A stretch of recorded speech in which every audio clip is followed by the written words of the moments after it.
ఈ శ్వాస మీద ధ్యాసకు ఈ మూడో కన్ను అంటారు అంతఃచక్షు, దానికి దీనికి సంబంధాలు ఉన్నాయండి?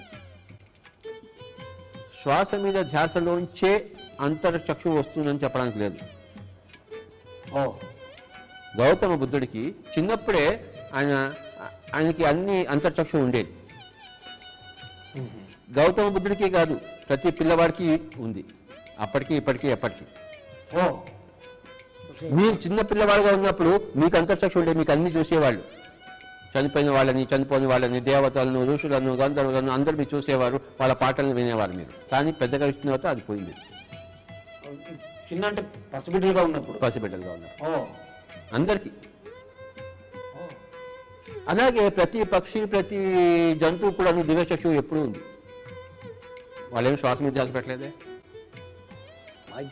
మొత్తం టోటల్ కనుక అది రావడానికి శ్వాస మీద ధ్యాస అని కాదు.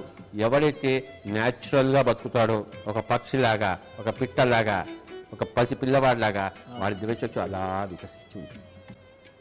కానీ పోగొట్టుకున్న తర్వాత రాబట్టుకోవడానికే శ్వాస మీద ధ్యాస.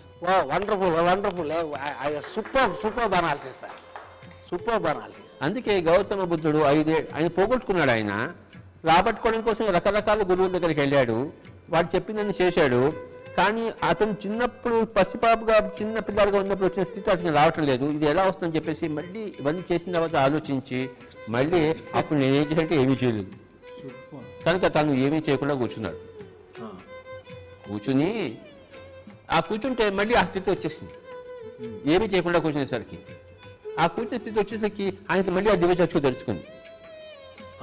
ఆ దివ్యచక్షు తెరుచుకుని ఆ దివ్యచక్షుతో రీసెర్చ్ అంతా చేసి, ఈ దివ్యచక్షు అందరికీ సులభంగా రావాలంటే ఏం చేయాలి, మళ్ళీ ఆ దివ్యచక్షు ద్వారా కనుక్కుంటే శ్వాస మీద ధ్యాస అని తెలిసింది.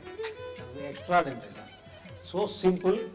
అందుకే మీ పథంలో జనసామాన్యం అంతా ఇప్పుడు యేసు ప్రభు ఏం చెప్పాడంటే, unless you become like a child you cannot enter the Kingdom of God. ఆ చిన్న పాప వాడు శ్వాస మీద ధ్యాస పెట్టాడా?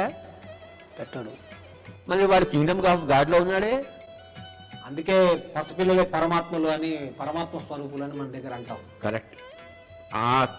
ఆ విధమైన మనస్తత్వం కావాలి. అంటే నిర్మలమైనది, ఒక దర్పణం లాంటిది.